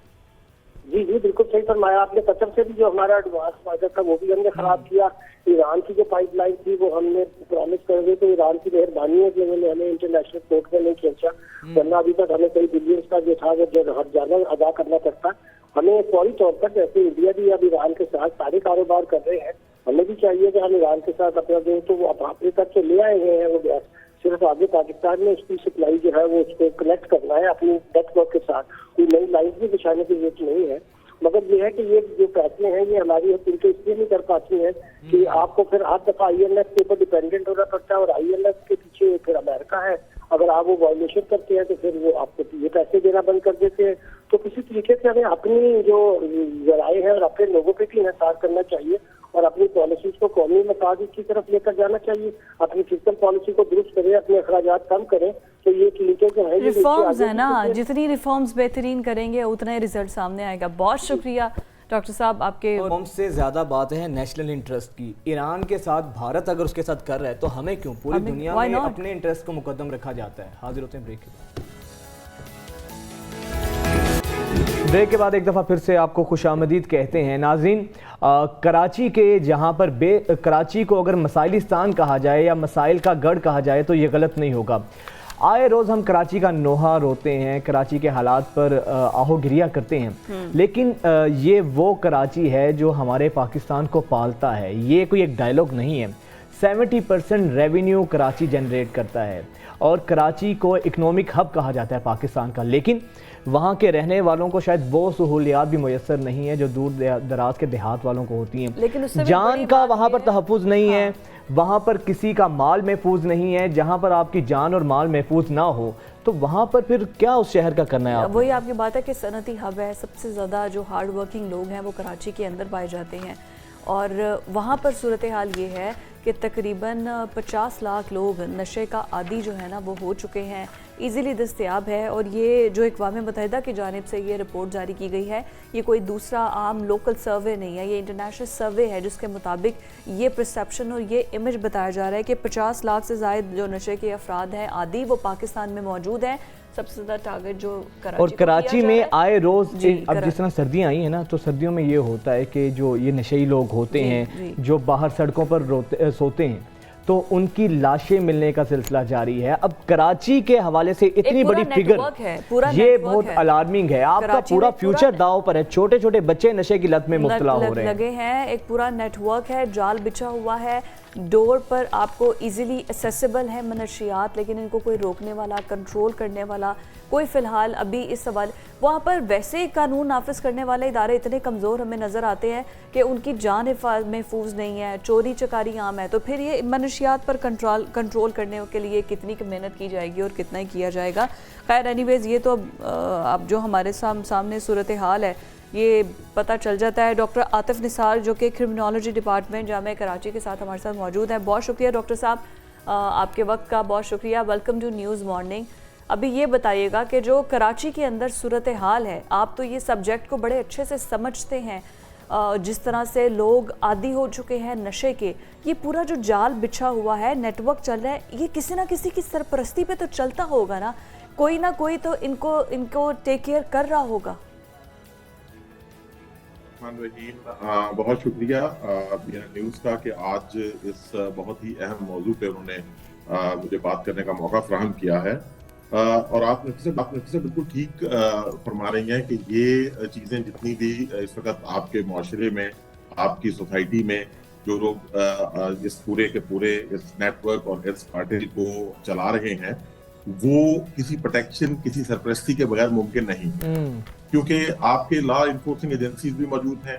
हम बतौर शहरी बड़ी अच्छी तरीके से इस चीज़ों को समझते हैं। हम यहाँ बैठ के ये डिस्कस कर सकते हैं, हम उन एरियाज की निशानदेही कर सकते हैं जिस तरह लियारी के ब्रिजेस के नीचे आपको ये नशे में मुब्तला लोग और ये तमाम चीज़ें अवेलेबल हैं, इजीली अवेलेबल हैं। तो जब हम ये चीज़ें देख सकते हैं, ऑब्जर्व कर सकते हैं, तो यहाँ पे सबसे बड़ा क्वेश्चन आ जाता है कि लॉ एनफोर्सिंग एजेंसीज कहाँ हैं। The most unfortunate part of the story is कि जब वही लोग जिन्होंने इस मंशियात की इस लानत को खत्म करना है, वही इसके फैलाने का सबब बन जाएंगे, वही इसको तहफ़्फ़ुज़ देने का सबब बन जाएंगे, तो फिर इस लानत से हम कभी भी जो है वो निजात नहीं हासिल कर सकेंगे। लेकिन सर आतिफ साहब, मसला ये है कि इस तरह ऐसे तो नहीं, जो ये नशा है इसको जो है मसाइब कहा जाता है, उमुल खबाइस कहा जाता है। सर अब ये बात नशे की हद तक महदूद नहीं है। मनशियात के साथ साथ जो डांस पार्टीज़ होती हैं, मॉरली हम इतना ज़्यादा हमारी जो यूथ है उनको इंडल्ज किया जा रहा है, और नशा कराची समेत इवन लाहौर में भी इस तरह बिक रहा है जैसे सर आप ऑनलाइन बर्गर ऑर्डर्स करते हैं, पिज़्ज़ाज ऑर्डर्स करते हैं और वो आता है, इसी तरह ऑनलाइन मनशियात भी फराहम की जा रही हैं। रस्ते से गुजर कर आता है मनशियात देने के लिए शख्स, कोई पूछने वाला नहीं है। सर ये तो इससे बड़ी तबाही नहीं है अगर हमारी यूथ की इतनी तादाद जो फिगर सामने आए हैं? जी, वजाहत में सही तरीके से अगर आपकी बात को समझ चुका हूं तो आपने शायद इस चीज के ऊपर जोर दिया है कि ये कहाँ से चीजें आ रही हैं और कैसे यूज हो रही हैं, या दूसरे लफ्जों में जैसे हम कह सकते हैं कि मुहर्रिकात क्या हैं जिसकी वजह से ये नशा हमारी सोसाइटी में इस तरीके से फैल रहा है। असल में हम अगर किसी एक फैक्टर के ऊपर फोकस करेंगे, किसी एक इदारे को जिम्मेदार ठहराएंगे तो ये ज्यादती होगी। ठीक है, मेरी जहां तक इस बारे में स्टडी है, और चूंकि मैं ये सब्जेक्ट जो है वो क्रिमिनोलॉजी डिपार्टमेंट में पढ़ाता भी हूँ, तो मैं ये समझता हूँ कि इसमें जो लोग हैं, 4 फैक्टर्स हैं, 4 एस्पेक्ट हैं बहुत इंपॉर्टेंट। ठीक है, सबसे पहले इसमें आ जाती है पेरेंटिंग। यहाँ से घर से बात स्टार्ट होती है। देखिए, हमारे अंदर एक चीज सराहियत कर गई हुई है, हम अपने बच्चों को अच्छी यूनिवर्सिटी, अच्छे इंस्टीट्यूशन में भिजवा देते हैं और हम ये समझते हैं कि शायद हमारी जिम्मेदारियां खत्म हो गई। ऐसा हरगिज नहीं। ठीक है, ये जो करंट दौर चल रहा है, इसमें मैं रिकमेंड करता हूं आपके इस चैनल के तवसत पेरेंट्स को कि आप अपने बच्चों के दोस्त बने, उनसे डिस्कस करें, उनको बुरे और भले की तमीज सिखाएं, उनको ये बताएं। क्योंकि जब हम कॉजेस को डिस्कस करते हैं, जब हम जाते हैं कि क्यों कोई शख्स नशे में अपने आप को इन्वॉल्व करता है, जिसमें पीयर प्रेशर आ जाता है, जिसमें सोशल फैक्टर्स आ जाते हैं, जिसमें मेंटल इलनेस आ जाती है, जिसमें फैमिली डिस्प्यूट्स आ जाते हैं, जिसमें easily availability of the drugs आ जाती है, आपको रेडिली अवेलेबल है, तो उसमें इस माहौल में सबसे पहली जरूरत ये है कि पेरेंट्स अपने बच्चों के दोस्त बने, उनके साथ बैठें, उनके साथ इन इश्यूज को डिस्कस करें। फिर नेक्स्ट जो जिम्मेदारी है वो गवर्नमेंट की डेफिनेटली, जिसमें राज एनफोर्सिंग एजेंसीज हैं, लॉ मेकर्स हैं, पॉलिसी मेकर्स हैं। खाली सिर्फ पॉलिसीज बना लेने से हमें कुछ हासिल नहीं होगा जब तक कि वो पॉलिसीज इम्प्लीमेंट। डॉक्टर साहब, आपकी बात बिल्कुल ठीक है, लेकिन जिस तरफ हाईलाइट हम इशू करना चाह रहे हैं, ये पेरेंटिंग की बात तो आपने बड़ी ज़बरदस्त की है, I strongly agree with you. लेकिन अभी एक जो मॉडर्नाइजेशन आ रही है हमारे सोसाइटी के अंदर, स्पेशली कराची को तो एक मिनी दुबई भी कहा जाता है, मिनी यूरोप की तरह अभी वो ऑपरेट हो रहा है। दूर दराज के इलाकों में, इवन लाहौर में भी फार्म हाउसेस में पार्टीज़ होना, डांस पार्टीज़ होना, लड़कियों को बुलाए जाना, फिर वहाँ पर ड्रग्स बिल्कुल आम दस्तयाब होना। यहाँ पर इन फार्म हाउसेस वाले या जो पार्टीज़ अरेंज कर रहे हैं वो इतने, ज़ाहिर है उनके भी तो लिंक्स होंगे ना, तो ये तो एक पूरा सिस्टम है। इस सिस्टम के अंदर जो बड़े लोग हैं, जो कि खुद छापे मारने वाले हैं, जब वो खुद मुलविस होंगे तो फिर आप कैसे एक्सपेक्ट कर सकते हैं कि ये इनके हाथ तोड़े जाएंगे या इनके हाथ काटे जाएंगे और इन सब को करवाने से बाज किया जाएगा ऐसे नेटवर्क को। बिल्कुल नफीसा, आपने सही इसको हाईलाइट किया है, और ये हमारी बदकिस्मती है कि मैं और आप और बहुत सारे शहरी इस पाकिस्तान के और इस कराची के रहने वाले लोग, हमें हमारे इल्म में ये चीज़ें हैं कि ये पार्टीज होती हैं, फार्म हाउसेस पे गैदरिंग्स होती हैं, हम जानते हैं वहाँ पे ड्रग्स इस्तेमाल होती है, हम जानते हैं वहाँ पे जो है वो यूथ हमारी जो है वो किस तरीके से बर्बाद हो रही है, और हमें ये इल्म भी है और हमें बहुत सारी लोकेशन को हम आइडेंटिफाई भी करते हैं। और आपकी बात में इसमें 100% सच है कि जिन इदारों ने इनको रोकना है, जिन्होंने इनको पकड़ना है, जिन्होंने पे एक्शन लेते हैं, वो अगर खुद ही इनको प्रोटेक्शन मुहैया कर रहे हैं तो फिर तो हमारे लिए यही वजह है कि हम बर्बादी की तरफ जा रहे हैं। लेकिन एक चीज और भी इम्पोर्टेंट जिस तरफ मैं लेके जाना चाहता हूँ, क्या हमने बतौर इंस्टीट्यूशन में, बतौर असातिज़ा, बतौर पेरेंट्स, बतौर सोसाइटी के मेंबर्स, क्या कोई आवाज नहीं उठानी चाहिए सिर्फ ये सोच के कि ये लॉ एनफोर्सिंग एजेंसी का काम है, यहाँ पे पुलिस ने ही जाना है, यहाँ पे जो है वो एएनएफ वाले ही आएंगे? क्या हमें अपनी सोसाइटी के अंदर जो कुछ हमारे दाएं बाएं हो रहा है वो नजर नहीं? लेकिन आतिफ साहब, सोसाइटी के सोसाइटी के तो 3 से 4 पिलर्स होते हैं ना। एक आपका घर होता है, सोसाइटी होती है, फिर आपका स्कूल होता है, तालीमी इदारे होते हैं, टीचर्स होते हैं आपके, उसके बाद फिर मीडिया भी अब इसमें आता है। सर, हमारे यहाँ मसला तो यही है कि स्कूल्स के अंदर भी ड्रग्स मिल रही हैं, जहाँ पे बच्चों की तरबियत की जानी है वहाँ पर ड्रग्स मिल रही हैं। इसके अलावा सर, फिर पूरी दुनिया में जो मनशियात के आदी लोग हैं वो होते हैं, नशा करते हैं, वहाँ पे सर रिहैबिलिटेशन सेंटर्स बनाए जाते हैं, रिहैब सेंटर बनाए जाते हैं। अब जो लोग इस नशे की लत में मुब्तला हो चुके हैं, उनको दोबारा हील करने के लिए, उनकी रिहैबिलिटेशन के लिए तो कोई सिस्टम और मैकेनिज्म ही मौजूद नहीं है। यानी कि जो नशे की लत में मुब्तला हो गए हैं, अब उनका मुस्तकबिल क्या होगा? वो या तो घर वालों चोरियां करेंगे, घर वाले निकाल देंगे, किसी सड़कों पर पड़े होंगे। उनके हवाले से तो कोई मैकेनिज्म ही, कोई प्लानिंग ही हमारे पास नहीं है।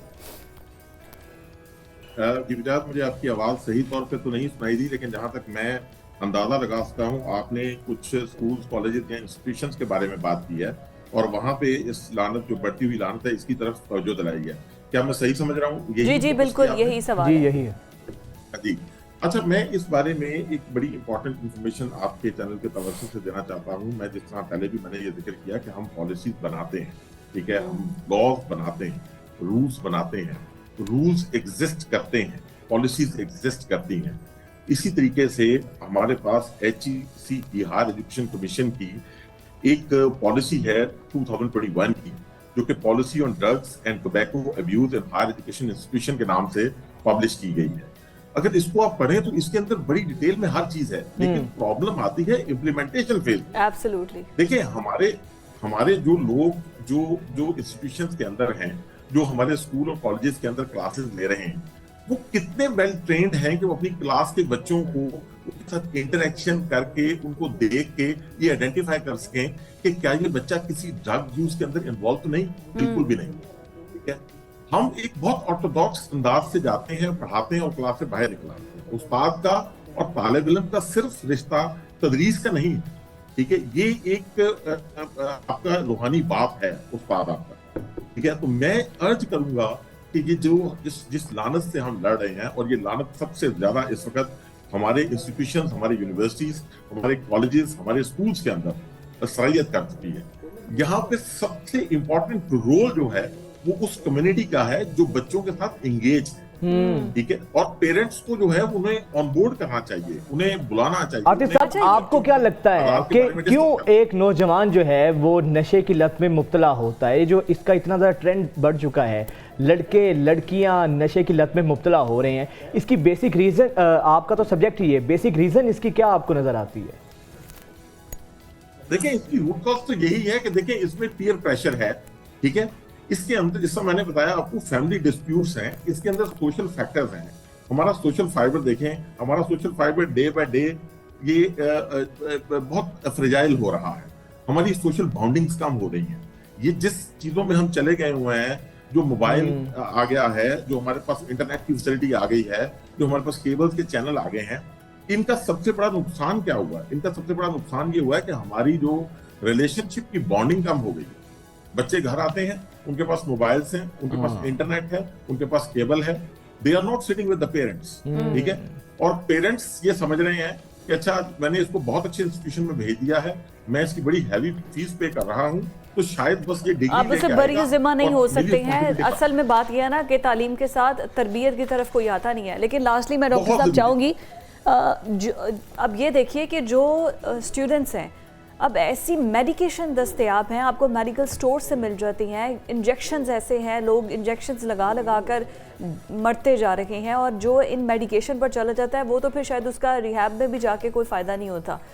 तो अब अगर किसी को वैसे ड्रग्स पार्टीज तक नहीं जा रहा, तो वो तो इजीली आपके मेडिकल स्टोर से आपको मिल जाएगा ड्रग्स।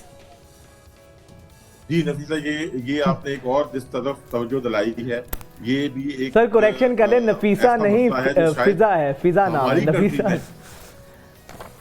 हमारी कंट्री में हम फेस कर रहे हैं। देखें, आप यूरोपियन कंट्री या बाहर कहीं भी ट्रैवल करें, ठीक है, तो आपको ऑन द काउंटर जो ड्रग प्रिस्क्रिप्शन पेपर चाहिए होता है, एब्सोल्युटली बहुत लिमिटेड सी होती है। हाँ, ठीक है, जबकि यहाँ पे तो आप जाएं, आपको कोई प्रिस्क्रिप्शन की जरूरत नहीं है। ठीक है, आप पैसे दें और जो मर्जी आप ड्रग लें और उसको जैसे मर्जी यूज करें। ठीक है सर, बिल्कुल सही आपने कहा। बहुत शुक्रिया, डॉक्टर आतिफ निसार हमारे साथ मौजूद थे। मेन चीज़ यही कि पेरेंट्स जब तक अपनी ज़िम्मेदारी का उनको रियलाइज़ नहीं होगा, आप बच्चे को स्कूल भेजकर ये हमारे पेरेंट्स समझते हैं कि शायद हम अब जिम्मेदारी से बरीउल ज़िम्मा हो गए हैं, बाकायदा मॉनिटरिंग सिस्टम नहीं है, पेरेंट्स खुद गैजेट्स के अंदर इन्वॉल्व हैं। फिर सोसाइटी के अंदर जिसके अभी डॉक्टर साहब बात कर रहे थे, एक पहले रिश्ता होता था उस्ताद और शागिर्द का, वो रिश्ता सिर्फ क्लासरूम तक बाउंड नहीं होता था। अब क्योंकि हमारी तालीम भी कमर्शियल हो चुकी है, कमर्शियल तालीम होने की वजह से हुआ ये है कि अब कोई भी जिम्मेदारी लेने को तैयार नहीं है। बच्चों को मोबाइल के रहमो करम पर, सोसाइटी के रहमो करम पर छोड़ दिया गया। और फिर ड्रग्स ऐसी चीज़ है, एक दफ़ा आप इसकी लत में मुब्तला हो जाएं तो फिर आप इससे बाहर निकल नहीं सकते हैं। पेरेंट्स को जब पता लगता है तब तक वैसे ही बहुत देर हो चुकी होती है। और फिर बात ये ड्रग्स तक नहीं रहती ना, नशे के आदी अफराद जो हैं, नशा पूरा करने के लिए फिर चोरियाँ भी करते हैं। चोरियों के साथ साथ फिर दूसरे बेशुमार ऐसे जराइम या बेशुमार ऐसी जो खराफात हैं वो नशा अपने साथ लेकर आता है। पेरेंट्स को, सोसाइटी को, सबको ही अपना किरदार अदा करना होगा, अदरवाइज़ हम इसे बाहर नहीं निकल सकेंगे। यही बात सूरत हाल है। लीजिए अब आगे बढ़ते हुए कुछ सियासी मंजरनामे से खबर शामिल करते हैं और वो ये है नवाज शरीफ की वापसी। नवाज शरीफ अब वतन वापस आ चुके हैं, रिलीफ भी उन्हें मिल चुका है, पहली स्पीच भी वो डिलीवर कर चुके हैं, लेकिन अभी भी जो है ना उनको अब कुछ मुश्किलात का सामना तो है, क्योंकि अभी उनको कानूनी तौर पर मुकम्मल जो है ना वो अभी रिलीफ तो मिला नहीं है, अभी उनकी ज़मानतें ही मंजूर हुई हैं। लेकिन आप ये देखिए कि नवाज शरीफ जब एवन फील्ड में थे तो आपको याद होगा कितना उधम मचा होता था, वहाँ पर लोग प्रोटेस्ट कर रहे होते थे। जब हसन या हुसैन नमाज बाहर आते थे या फिर नवाज शरीफ बाहर आते थे, मीडिया टॉक भी करने लगते थे। तो ये जो PTI का एक सपोर्टर लड़का था Shayan, he was very active और वो बड़ी ज़्यादा ना करता था, बहुत शोर और नारेबाजी करता था। अच्छा, इस सियासत ने ऐसे ऐसे हमारे नौजवान बच्चों का मुस्तकबिल ख़राब किया है कि पॉलिटिकल पार्टीज़ को तो इस चीज़ का ख्याल नहीं होता, वो तो वर्कर्स को अपने मकासद के लिए, वेस्टर्न इंटरेस्ट के लिए यूज़ करती हैं।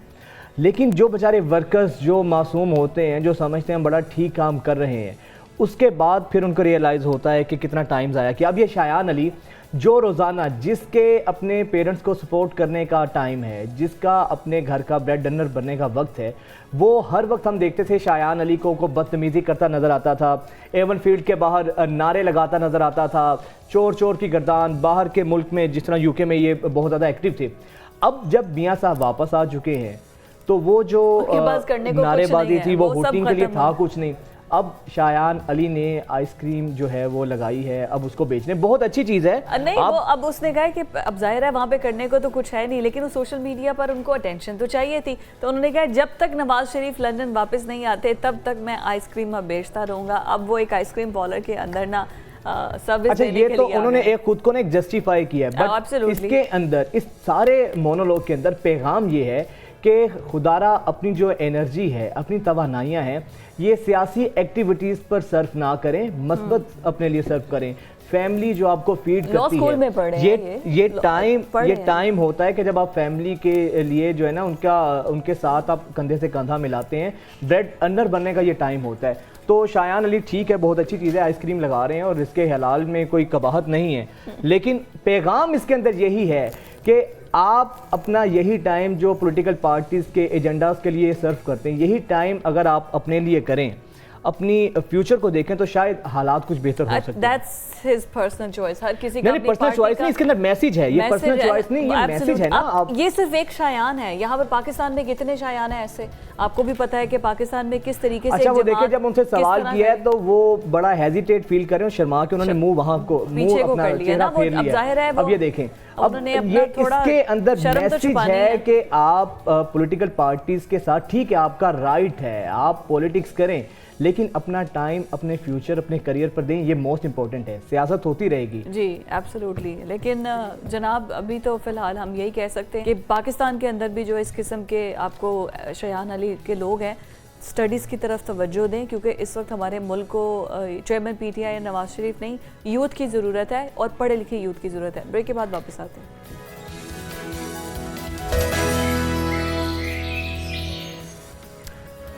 ब्रेक के बाद आपको खुश आमदीद कहते हैं। कुछ कहने लगे थे आप? नहीं, कुछ कहने नहीं लगे थे, आप ही कहें। सेगमेंट हमारा जो नेक्स्ट है वो बड़ा इंटरेस्टिंग है, बड़ा मज़े का है। अच्छा, आई वॉज सो अमेज्ड कि मतलब हमारे यहाँ पर कैसा कैसा टैलेंट है, कैसे कैसे लोग हैं और कैसे कैसे यूनिक आइडियाज़ हैं पाकिस्तान में मौजूद हैं। सिर्फ थोड़ा सा उनको अप्रिशिएट करने के, उनको थोड़ा सा ज़रा तवज्जो देने की, हाईलाइट देने की जरूरत है। अच्छा जी, आपने स्केचिंग बहुत देखी होगी, लेकिन अब आपको पेंसिल से, ऐसे स्केचर से मिलवा रहे हैं जो नेल के साथ, यानी कि कीलों के साथ स्केचिंग करते हैं। आप सोच रहे होंगे कीलों के साथ, जिस तरह मेरे भी माइंड में ये आया। अच्छा, पहले कीलों लिखा था, मैं समझा कि कह रहे हैं कि केलों के साथ, वो फिर पता चला कीलों के साथ करते हैं। कीलों से स्केचिंग भी होती है। अब ये कैसे होती है, अभी आपको फुटेजेस भी दिखाते हैं। और जो इस वक्त हमारे मेहमान हमारे साथ मौजूद हैं, अहमद अली सादिक, ये पाकिस्तान के 1 या 2 लोगों में इनका शुमार होता है जो कीलों के साथ स्केचिंग करते हैं। कील के अलावा कोई दूसरा इंस्ट्रूमेंट, कोई दूसरी चीज यूज नहीं होती है। अहमद अली सादिक आज स्टूडियो में हमारे साथ मौजूद हैं। Welcome to News Morning. Ahmad, आपको ये कीलों के साथ स्केचिंग, ये आइडिया कहाँ से आया और कीलों कीलों के साथ कोई पुराना ताल्लुक है आपका जो आपने उसको स्केचिंग के लिए यूज़ किया? हाँ जी, बस ये था कि हम जो है वो वैसे भी हम पेशे से लोहार हैं। अच्छा, तो अच्छा, ये चीज़ें हमारे घर अवेलेबल होती हैं। मैं यही सोच रहा था ना कि कील तो ठोकने के काम आते हैं और आपने कीलों से पूरे पूरे चेहरे बना तो दिए। ये मेरे बस ये था कि कुछ मैं मुख्तलिफ करूँ कि जिस तरह के हम अमूमन यही होता है कि हम एक ट्रेंड के पीछे चल पड़ते हैं, लेकिन मेरा ये शुरू से ये था कि मैं कुछ अपना यूनिक करूँ, कुछ अलग करूँ। तो उसके मैंने 3-4 आइडियाज़ पे काम किया, जिसमें से ये मुझे ज़्यादा अच्छा लगा। तो फिर इस पे मैंने एक टेस्ट किया, ट्राई की, उसके बाद फिर मैं मज़ीद बनाता गया। अच्छा, किसी से सीखा या खुद ही? नहीं, ये मेरा अपना ही आइडिया है। नहीं, कील से स्केचिंग ये मुझे नहीं समझ आया कि ये कैसे बैठे बैठे ख्याल है आपको? नहीं, बैठे बैठे इसके पीछे एक पूरा प्रोसीजर था ना कि कुछ यूनिक करना था मैंने। तो उसके लिए फिर मैंने 3-4 जो है वो एक्सपेरिमेंट किए। उसमें से ये भी था एक, इसको भी एक्सपेरिमेंट किया। इसमें तकरीबन को 2-3 माह लगे मुझे कि इसको किस तरह करना है। फिर जो मैंने फर्स्ट टाइम उसको कर लिया, तो उसके साथ फिर अब आहिस्ता आहिस्ता इसमें इनोवेशन लेके आता जा रहा हूं। सबसे पहला स्केच किसका बनाया था? सबसे पहला जो ट्राई मैंने किया था वो इलामा इकबाल का बनाया था। वाओ, इलामा इकबाल था। तो उसके बाद फिर मैंने मुख्तलिफ बनाता गया, जिसमें से बड़ी सियासी और समाजी अभी ये हम शख्सियत देख रहे भी हैं हैं। उस्मान का भी हम स्क्रीन जी। पर चल रहा होगा उसका, और बिल्कुल एग्जैक्ट। और ये सारा कीलों के साथ है। और ये जी, सब जी। कील के साथ ये बना देखो। हुआ है। वाओ। कमाल कमाल, शानदार। ये सारी कितनी शख्सियात के आप अब तक बना चुके हैं? ये मैं 500 से ज़्यादा लोगों का बना चुका हूँ, और जिसमें से जो है इंटरनेशनल भी हैं, नेशनल भी हैं। उसमें से जो हमारे आर्टिस्ट लोग हैं, जो फ़नकार बरादरी, उनके भी हैं। फिर सियासी और समाजी शख्सियात भी हैं। उसके अलावा लोग मेरे से बनवाते हैं। मैं प्रोफेशन हूँ अब। पहले ये मेरा शौक़ था, लेकिन अब मैं ये प्रोफेशन ही मेरा यही है। लोग मुझसे दुनिया में मुख्तलिफ ममालिक से, पाकिस्तान से कांटेक्ट करके ऑनलाइन ये मेरे से बनवाते हैं, फिर मैं उनको डिलीवर। कितना टाइम लगता है एक स्केच को बनाने में? एक स्केच बनाने में मुझे कम से कम 1 हफ्ता लगता है। और एक हफ्ता? कितने कील चाहिए होते हैं? कील इसमें कम से कम 2 से 3 हज़ार के दरमियान लगते हैं मिनिमम, वाओ। क्योंकि एक एक कील को लगाना, वो जो उसकी प्लेस है वहाँ पे लगाना, और ये रिमूवेबल भी नहीं है। एक गलत लग गया तो वो लग गया। ओके। तो बहुत एहतियात हाँ करनी जी, होती होगी। तो इसलिए उसको 1 हफ्ता लगता है। मैं अक्सर आपने एग्जांपल क्या देता हूँ। स्केचिंग पढ़ी भी है, मतलब एक स्केच बनाना? नहीं, मुझे शौक था स्केचिंग का, और फिर मैं अलहमरा गया था, वहाँ से मैंने 3 माह का कोर्स किया था। वहाँ पे सिर्फ मैंने स्केचिंग वगैरह समझी थी। उसके बाद फिर ड्राइंग की, फिर पेंटिंग की, फिर आहिस्ता आहिस्ता करते करते फिर ये मैं इस पोजीशन अच्छा, आप ये देखें कि कितने, मेरा ख्याल है टर्किश कैरेक्टर से आप बहुत ज़्यादा इंस्पायर हैं। कोई ऐसा नहीं है, अतुरुल का और और उनसे उस्मान मेरी का। मुलाकात भी हो चुकी है उन सबसे। ऑलराइट। यहाँ पे लास्ट टाइम जो गवर्नर हाउस आए थे तब भी हुई थी, अभी जो उस्मान हाँ, आया वो था पिक्चर्स तब भी आपकी हुआ हम था। देख रहे हैं उनके साथ। उनके साथ भी क्या क्या बात है। जबरदस्त तो जबरदस्त, क्या खूबसूरत। खूबसूरत। और आगे क्या? अच्छा, ये सारी आप मुझे बताएं, मर्दों की कोई खवातीन की नहीं बनाई या डर है कोई बनाए हैं लेकिन आपने दिखाई? खवातीन की मैं बनाता होता हूँ, और मेरे से बनवाते भी हैं वो ऑनलाइन। किन किन खवातीन की बनवाई है फेमस जो हों? अब फेमस में मैंने अब ये जो है मौला जाट की पूरी कास्ट की बनाई थी मैंने। वाओ। अच्छा। माहिरा हाँ खान जी, की जी और माहिरा बाकी खान की, उमामा उमामा मलिक मलिक की, वो जो उनका पोस्टर है ना वही, वो सेम मैंने एज इट इज़ बनाया था। फिर उनको मैंने सेंड भी किया था, उन्होंने मेरी अपने सोशल मीडिया पे भी लगाया था। जबरदस्त। तो उसके अलावा भी अभी मैं वो बनाता रहा, तो इस तरह भी। क्या बात और है। फिर इमरान अशरफ जो है उनको मैंने बनाया, उन्होंने फिर मुझे खुद कांटेक्ट करके मुझे बड़ा अप्रिशिएट किया, फिर मुझे शाउट आउट भी दिया।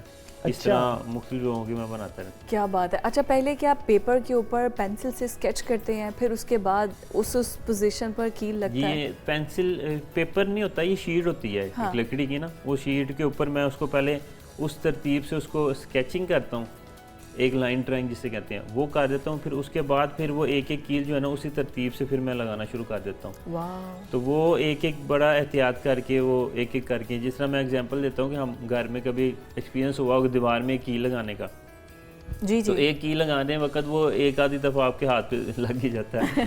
तो वो एक कील लगाने में 3-4 मिनट लग जाते हैं या 5 मिनट लग जाते हैं। तो ये मैंने इतने हज़ारों लगाने हैं। तो अब जो है मैंने तकरीबन ये लास्ट टाइम मैंने इलामा इकबाल का बनाया था, तो उसमें मैंने 30,000 कील लगाए थे। ओह वाह। 30,000 कील लगाए थे। वो अच्छा, 2 ये माह में। फीचर्स बनाना, लाइंस, फिर बियर्ड, और आप देखें कि कितनी eyes, एक्यूरेसी है, eyebrows। एक्यूरेसी लेवल चेक करें My आप, God। बिल्कुल आप पहली फुर्सत में देखते साथ चेहरे से बम अंदाजा से। लगा लेते हैं कि ये उसका बम से भी बम नहीं। से भी।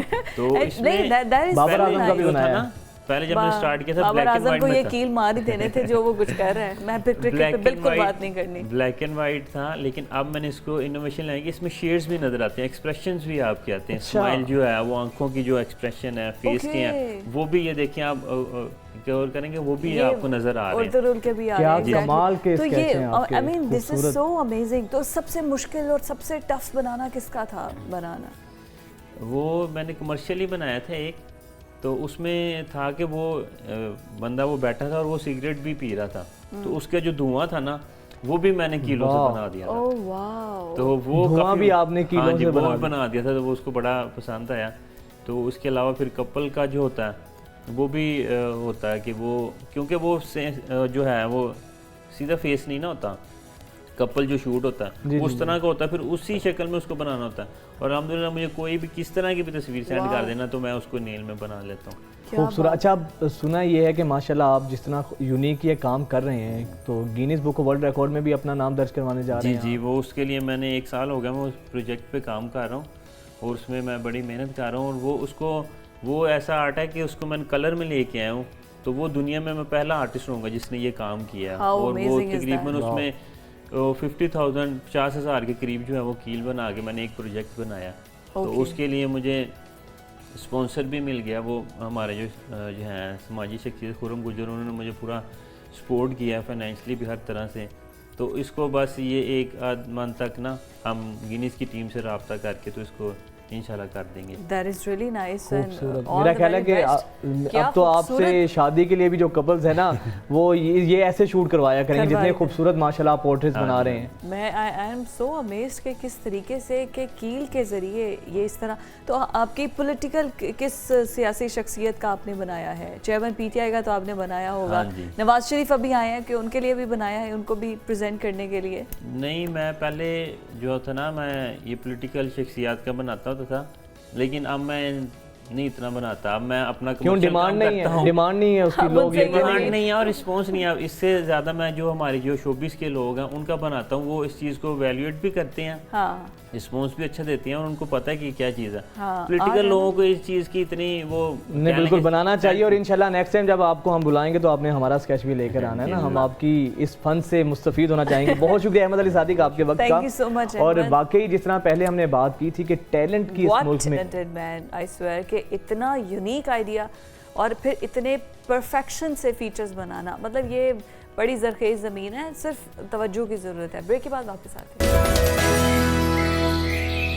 ब्रेक के बाद खुशामदीद। और अब ज़रा सियासी मंजरनामा शामिल करते हैं। नवाज शरीफ साहब फाइनली पाकिस्तान पहुंच चुके हैं और उसके साथ साथ फिर ये हुआ है कि जिस तरह मियाँ साहब का इस्तकबाल किया गया और उनका जिस तरह मीनार पाकिस्तान में पुरतपाक इस्तकबाल हुआ, उसके बाद फिर उन्होंने सरेंडर किया, अदालतों से भी उनको ज़मानतें मिल गई हैं। हर लिहाज से मियाँ साहब इस वक्त जो है ना कहते हैं ना कि 5 उंगलियां घी में हैं, तो अब कढ़ाई में भी है उनका। बिल्कुल 5 उंगलियां घी में है, सर कढ़ाई में है। तो पीपल्स पार्टी भी इससे कुछ नाला सी नजर आ रही है। पीपल्स पार्टी बड़ा वो ये समझ रही है कि जिस तरह की लेवल प्लेइंग फील्ड मियाँ साहब को मुयस्सर है, बाकी पॉलिटिकल पार्टीज को वो दस्तयाब नहीं है। इसी पर बात करने के लिए माजिद निज़ामी साहब एनालिस्ट हमारे साथ मौजूद हैं। माजिद साहब, वेलकम टू न्यूज़ मॉर्निंग। अच्छा, नवाज शरीफ को इतनी बार निज़ामी साहब निकाला गया है, ये तीसरी बार उनका कमबैक है। वो लाडले भी हैं, निकाले भी जाते हैं, ये मुझे अभी तक और लाडले से ज़्यादा खुशकिस्मत सियासतदान है जिनको इतनी दफ़ा निकलने के बावजूद दोबारा उसी पावर के साथ उनको वेलकम किया वापस आए। जी बिल्कुल ऐसा ही है और इसीलिए शायद कहा जाता है कि सियासतदान की एक से शायद सियासी जिंदगियां होती हैं और सियासतदान इस हवाले से अगर कुछ अकल इस्तेमाल करे तो उसे ये पता होना चाहिए कि उसने किस वक्त अंडरग्राउंड हो जाना है, किस वक्त उसने ग्राउंड पे रहना है और किस वक्त उसने एग्रेसिव होके तो सियासी हमला करना है। इस हवाले से मियां नवाज शरीफ वाकई खुशकिस्मत हैं कि वो पिछले 30 साल से उनकी रियासत के साथ नाराज़गी भी होती है, लड़ाई भी होती है, उन्हें निकाला भी जाता है, उसके बाद वो वापस भी आ जाते हैं। तो एक दफ़ा फिर मियां नवाज शरीफ और रियासत के अंदर अंडरस्टैंडिंग ये चल रही है क्योंकि इमरान खान दोनों के सियासी हरीफ हैं, तो इसलिए कहा जाता है कि दुश्मन का दुश्मन दोस्त होता है। दर्द मुश्तरक और कदर मुश्तरक की बुनियाद पर ये इकट्ठ हुआ है। जी बिल्कुल, और इसकी वजह से पाकिस्तान पीपल्स पार्टी खासी परेशान नजर आती है। मैं उसमें 2-3 अहम पॉइंट्स डिस्कस करना चाहूँगा। एक तो ये है कि आपको शायद याद हो 2-3 साल पहले सिंध में मरीम नवाज शरीफ के ऊपर होने वाले एक मुकदमे और के हवाले से एक बदमज़गी हुई थी और आईजी सिंध के हवाले से कुछ बातें सामने आई थी। उस वक्त पाकिस्तान पीपल्स पार्टी ने नहायत दानिशमंदी का मुजाहरा करते हुए इस्टेब्लिशमेंट से बिल्कुल नहीं बिगाड़ी थी और उस मामले को अक़वाम व तफ़हीम से हल कर लिया गया था। दूसरा ये है कि जब आसिफ अली जरदारी ने नो कॉन्फिडेंस की मनसूबाबंदी शुरू की तो उस वक्त वो कई इंटरव्यूज़ में ये एतराफ़ कर चुके हैं कि उन्होंने मियाँ शहबाज शरीफ को खुद ये ऑफ़र की कि आप आएँ और आप हुकूमत संभालें, प्राइम मिनिस्टर बन जाए। जी। तीसरा पॉइंट ये है कि जब बिलावल भुट्टो जरदारी वज़ीर खारजा बन गए तो उसके बाद अमूमन खारजा पॉलिसी के ऊपर इस्टेब्लिशमेंट के साथ कुछ ना कुछ नाराज़गी चलती है सियासी लोगों की, लेकिन हमने ये देखा कि 16 माह में बिलावल भुट्टो जरदारी और रियासत के अंदर इस मामले पर, खारजा पॉलिसी के मामले पर कोई मसला नहीं हुआ। तो इन 2-3 पॉइंट्स की बुनियाद पर पीपल्स पार्टी ये तवक्को कर रही थी कि उन्हें इस इलेक्शन के अंदर कुछ ना कुछ फैसिलिटेट ज़रूर किया जाएगा। अगर फैसिलिटेट नहीं किया जाएगा तो कम से कम उनके रास्ते में रुकावटें नहीं डाली जाएंगी। लेकिन अभी 4-6 महीने के सियासी मंजरनामे के बाद पीपल्स पार्टी को ऐसा लग रहा है कि शायद उन्हें जो सहूलत मिलना थी या लेवल प्लेइंग फील्ड जिसका वो तकाजा कर रहे हैं वो नहीं मिल रही है, वो उनकी तरफ आने की बजाय मुस्लिम लीग नून की तरफ शिफ्ट होती जा रही है। बिल्कुल ठीक है, और मुस्लिम लीग नून की तरफ तवज्जो, वे तो खैर पहले वही बात है कि लाडले तो वो पहले भी हैं, बट निज़ामी साहब अभी आगे जो इलेक्शंस आने वाले हैं, क्या यही जिस तरह से मतलब नविश्ता दीवार है, रिटन ऑन द वॉल है कि नवाज़ शरीफ ही आएंगे और आगे हुकूमत संभालेंगे, क्योंकि जिस तरह से एक पॉजिटिविटी लाई जा रही है उनकी वापसी के बाद, एक इमेज बनाया जा रहा है, क्योंकि इलेक्शन डे को एक उस दिन को पूरा प्रोसेस को सेट करना भी एक बहुत बड़ा चैलेंज होता है। जी बिल्कुल, और ये हमारे सामने जो कुछ ऐसे इक़दाम हुए हैं जी जी जी जिसमें बायोमेट्रिक है, जिसमें जमानतें हैं, जिसमें जलसे के दिन निगरान हुकूमत पंजाब की जानिब से मुकम्मल तौर पे सहूलतकारी है, ये ऐसे इंडिकेशन हैं जिनसे ये लग रहा है कि उनको एक क्लियर रास्ता दिया जा रहा है। दूसरी तरफ पीपल्स पार्टी को पंजाब के अंदर ये शिकायत हैं कि उन्हें तंजीमी तौर उस तरह से सरगर्म नहीं होने दिया जाता। मुस्लिम लीग नून के झंडे तो लाहौर में लगे रहते हैं, लेकिन पीपल्स पार्टी के झंडे उतार दिए जाते हैं। इसी तरह अगर हम लार्जर कॉन्टेक्स्ट में देखें तो पाकिस्तान पीपल्स पार्टी अगर मरकज में आइंदा हुकूमत बनाना चाहती है तो उसे कम से कम पंजाब से 40 से 50 MNAs चाहिए होंगे। तो इस वक्त उन्हें ऐसे लगता है कि साउथ पंजाब के अंदर से जो लोग पीपल्स पार्टी में शामिल होना चाह रहे थे, उन्हें कहीं से ये इशारा किया गया है कि अभी वो रुक जाएं।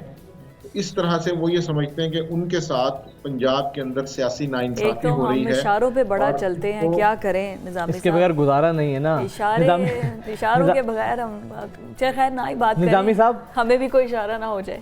निज़ामी साहब ये बताएं कि मियाँ साहब की पहली स्पीच जो सुनी और सबको उसका बड़ा शिद्दत से इंतज़ार था, अब इन सारी चीज़ों को देख के, उनकी स्पीच को देख के और सारे जो मामलात हैं, उनका लहजा, उनका तमाम तर्ज़ सियासत, आपको लगता है कि अब मियाँ साहब अपनी माजी वाली गलतियों से सीख चुके हैं, उनको रियलाइज़ हो चुका है मकबूलियत मैटर नहीं करती है, कबूलियत ही मैटर करती है? जी, इस वक्त चूंकि एक दूसरे की ज़रूरत बन चुके हैं दोनों, तो इसलिए तकरीर में उन्होंने कुछ सख्त बातें नहीं की और मुस्लिम लीग नून के रहनुमा भी इस टाइम वोट को इज्जत दो के बयानिए से अमली तौर पे हट चुके हैं। उनसे अगर कोई सहाफ़ी इस मामले पे सवाल भी करता है तो वो उसका जवाब नहीं दे पाते। लेकिन इसके साथ साथ जो मैं समझता हूँ मियाँ नवाज शरीफ की तकरीर का एक बड़ा मसला ये है कि उसके अंदर उन्होंने कोई ऐसा इकनॉमिक विजन नहीं दिया कि वो पाकिस्तान को मुआशी मुश्किलात से कैसे निकालेंगे। तकरीर की हद तक तो ये दावे मुस्लिम लीग नून कर रही है कि मियाँ नवाज शरीफ के आने से एक तब्दीली आएगी, लेकिन वो कैसे आएगी उसके ऊपर मुस्लिम लीग नून ने और ख़ुसूसन मियाँ नवाज शरीफ ने बात नहीं की। तो अवाम के कंसर्न का जो सबसे बड़ा पॉइंट है वो ये है कि इस वक्त जो ख़राब मुआशी सूरत हाल है उसको बेहतरी की तरफ कैसे लेके जाया जाएगा। तो मियाँ नवाज शरीफ की तकरीर के अंदर इस हवाले से कोई ठोस प्रोग्राम या कोई ठोस दलाइल मौजूद नहीं थे। और उन्होंने जो एक दो अशार भी पढ़े तो वो भी शायद रियासती इदारों को ये बताना चाह रहे थे कि हमारा जो वर्किंग रिलेशनशिप है वो कुछ लोग कुछ दो की बुनियाद पे होगा, और अगर आपकी तरफ से कुछ ऊंच नीच की गई तो हो सकता है मियां नवाज शरीफ जो पहले थे 5 साल पहले 7 साल पहले वो दोबारा वापस आ जाएं। तो इस वक्त कुछ लोग कुछ दो की बुनियाद पे काम चल रहा है। बिल्कुल ठीक है, कुछ लोग कुछ दो की बुनियाद पर चल रहा है, लेकिन यहाँ पर पता नहीं अब लिया क्या जा रहा है, अलबत्ता तो दिया ही जा रहा है। और PMLN लेकिन है, अब ये भी तो सवाल है ना माजिद साहब कि अब नून लीग की अगर अंदर शहबाज शरीफ का क्या होगा, जो नाराज लोग हैं उनका क्या होगा फिर? निज़ामी साहब जी, इस वक्त तो मेरा ख्याल है मुस्लिम लीग नून तंजीमी तौर पे काफ़ी कंफर्टेबल हो गई है, क्योंकि उन्होंने मीनार पाकिस्तान पे एक अच्छा शो पुट किया है, और उसके बाद से ये बहस अब शायद मुस्लिम लीग नून के अंदर ना हो, क्योंकि मियां नवाज शरीफ की वापसी का जो कामयाब इंतज़ाम है उसके बाद ऐसे लग रहा है कि नवाज शरीफ और मरीम नवाज का जो ग्रुप है वो टोटली उसने कंट्रोल कर लिया है, और शहबाज शरीफ ग्रुप तकरीबन 1.5 से 2 साल हुकूमत में रहा है, तो शायद अब उनकी दोबारा बारी ना आए। तो अभी ऐसा लग रहा है कि मियां नवाज शरीफ का जो ग्रुप जी निज़ामी साहब, अब इलेक्शंस हो जाते हैं, लेवल प्लेइंग फील्ड की जिसकी हम बात कर रहे हैं, आपको लगता है कि PMLN 2/3 मेजॉरिटी बनाने की अहलियत रखती है? तो अब कोई भी जब पार्लियामेंट इलेक्शंस के बाद वजूद में आएगी उसका स्ट्रक्चर क्या होगा? हंग पार्लियामेंट बनेगी, तो मखलूत हुकूमत बनेगी? IPP को let's not forget about them. जी, ये मेरा ख्याल है कि 97 वाली 2/3 मेजॉरिटी तो शायद मियां नवाज शरीफ साहब को ना मिले। अभी तक के सियासी हालात के हवाले से ऐसा ही लग रहा है कि एक हंग पार्लियामेंट होगी, जिसमें एक जमात की 80-90 सीटें होंगी, दूसरे की 60-70 सीटें होंगी, और फिर जो इलाकाई जमातें हैं 20-25 सीटों वाली, उनके साथ मिलके गवर्नमेंट बनाई जाएगी। क्योंकि इस वक्त जो इतना पोलराइज सियासी माहौल है, उन्हें ऐसा नहीं लगता कि PMLN के लिए कोई बड़ा क्लियर रास्ता मौजूद है, या उनकी मकबूलियत बहुत ज़्यादा है या कबूलियत है। तो 2/3 की तो मेरा ख्याल है कि PMLN को अभी तक सोचना भी नहीं चाहिए। हाँ, सिंपल मेजॉरिटी के लिए उनको मेहनत करना होगी, और उसके लिए जाहिर बात है चूँकि उनके हरीफ इमरान खान इस वक्त जेल में है और PTI मुश्किल में है, तो इसलिए उनके लिए मामला कुछ ना कुछ आसान हो जाएगा। बिल्कुल, साज नगमा संगीत इस वक्त उनका हमनवा है। बहुत शुक्रिया माजिद निज़ामी साहब आपके वक्त का। अब देखते ये हैं कि होते हैं, पहले तो अभी इलेक्शंस के ऊपर बहुत ज़्यादा क्वेश्चन मार्क हो रहे हैं ना, क्योंकि सर्दियां हैं, आपको पता है कि सर्दियों में बाद चीफ जस्टिस कह चुके हैं कि इलेक्शंस अभी, क्योंकि नॉर्दर्न एरियाज में बहुत ज़्यादा उस टाइम पे विंटर में बर्फबारी होती है, स्नो फॉलिंग का सिलसिला होता है, तो एंड ऑफ फरवरी या मार्च में ही होंगे मोस्ट प्रोबेबली। यही चमगोइयाँ हैं और नज़र भी हालात भी यही बता रहे हैं कि होंगे। तो अब लेकिन इलेक्शंस हो ज़रूर, होने के बाद जो भी मुल्क का मफाद, मुल्क का इंटरेस्ट भी इसी में है कि पॉलिटिकल स्टेबिलिटी बरकरार रहे। हमें इजाज़त दें, कल मुलाकात होती है आपसे। अल्लाह हाफ़िज़।